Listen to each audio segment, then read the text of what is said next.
I've been living in their country illegally, and maybe that's why they bullied me. I told them I'd be happy to come and pick up my salary on any day that worked for them, but they didn't bother to pay me at all. These are the voices of two undocumented migrants in Mae Sot. Since the coup, there are many more people like them trying to earn a living in Thailand. The life of a migrant is never easy, but you're particularly vulnerable and prone to exploitation if you don't have the right documents.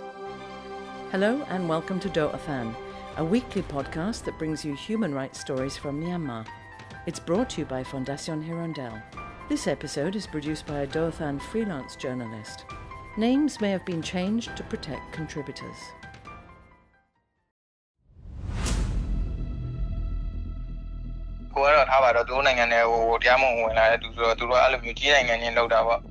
I've been living in their country illegally, and maybe that's why they bullied me. I'm just not happy with it. I've been working hard, putting up with their scolding and never taking a break. I just want to get paid for my hard work, you know. I can't really do anything about it, even though I'm unhappy. I've just been keeping it all inside. Go Aung Lei was a university student when the military coup happened. He joined protests and then one of the armed resistance groups in Kayin state. But he contracted severe malaria while in the jungle and had to go to Mae Sot in Thailand for treatment. He's been staying with friends there ever since. To make ends meet, he got some work in construction, but he has no documents and was only offered 200 baht a day on his first job, working on the construction of a Buddha statue.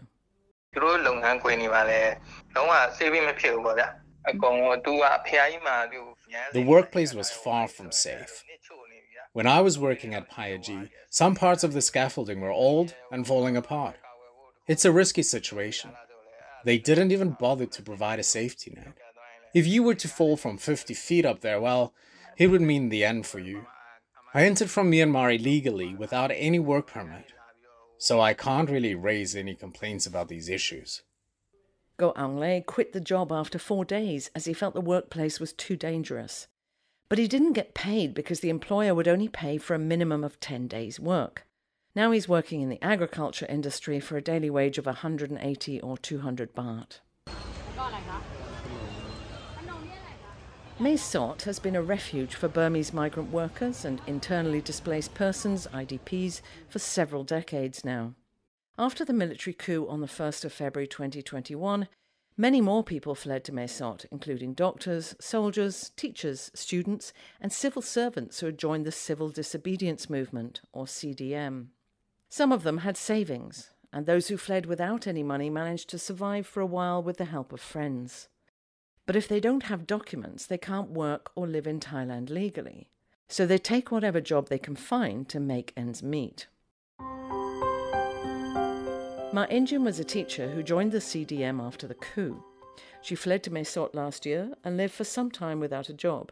Then she took a sewing course and found a job at a garment factory. She worked more than 12 hours a day, and she didn't feel safe in her room. So after a month, she decided to quit.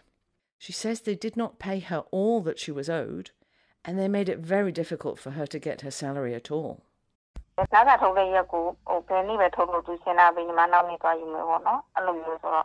told them I'd be happy to come and pick up my salary on any day that worked for them, but they didn't bother to pay me at all. So I suggested that they give the money to my roommate instead. But they insisted that I had to show up in person. I said just tell me the exact date, and they couldn't give me one.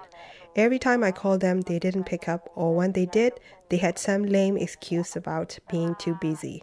It took me over a month. According to May 2023 figures from the Thai Department of Employment, there are almost 2 million registered Burmese migrant workers in Thailand. But there have always been many additional undocumented workers in Thailand, and since the military coup, this has increased. In this situation, job opportunities are limited, and most employers prefer to hire documented workers. Umo Jaw, one of the founders of Yangchi U Workers Association, said this leads to more violations of workers' rights.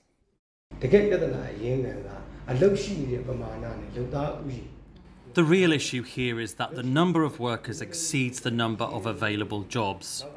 The employers know it well. They would say, if you don't take the job with this pay, there's a queue of others willing to take your place and I will just hire them. So the workers have to take the job, and the employer will pay less than what they should pay legally. According to Article 23 of the Universal Declaration of Human Rights, everyone without any discrimination has the right to equal pay for equal work. The minimum wage in Mae Sot is 332 baht for an 8-hour workday. But Umo Jaw says most workers are not getting paid what they should. Thailand has systematic labour laws in place, but activists say compliance by employers and enforcement by authorities remains weak. Mae Min has been living and working in Thailand for 15 years, for most of that time as a documented migrant. She says things were better in Thailand when Aung San Suu Kyi's government was in power in Myanmar, but they got worse again after the 2021 coup.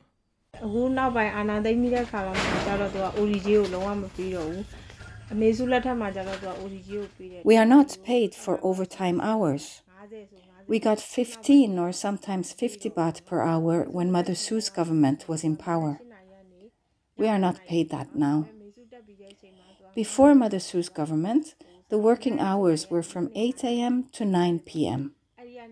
During her government, it was from 8 a.m. to 5 p.m. Now it is from 8 a.m. to 9 p.m. again, and we're not paid for overtime hours.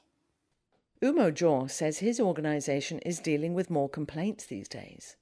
The Yangchi U Workers Association helps both documented and undocumented workers with their work disputes.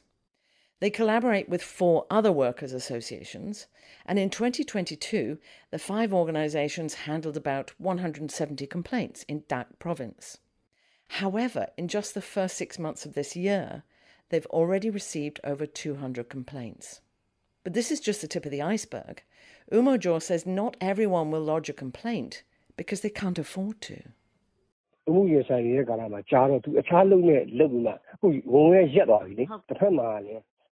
During the mediation of a dispute, the employees don't have any income. It's a challenge when you have a family to support. The Employers Association shares pictures of workers they think are causing trouble, and other employers just won't accept them. So these workers end up struggling to find jobs that match their skills and have to settle for whatever they can get, which means their income becomes really unstable. Umo Jaw also said that the labour attachés from the Myanmar embassy in Thailand don't answer calls as they used to. The Myanmar embassy did not respond to our numerous calls for an interview.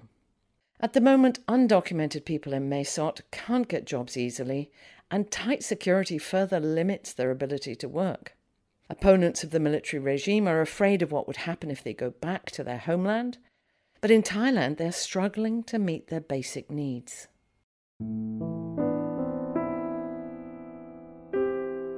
Mae Min is a longer-term migrant, but like many others, she would go home if or when the situation in Myanmar improves.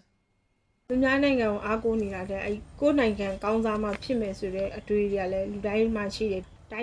all think it would be great if our homeland was more developed so we wouldn't have to rely on another country.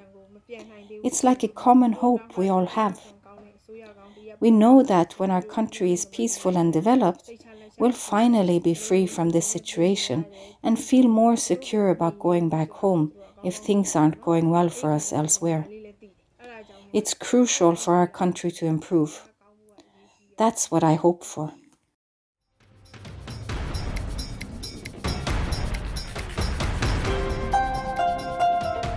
We hope you enjoyed this edition of Doathan. You can listen to our podcast via the Doathan Facebook page.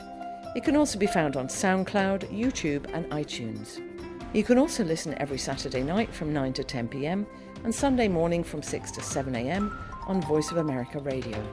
The project to support human rights reporting is delivered by Fondation Hirondelle, and it's made with the support of our donors.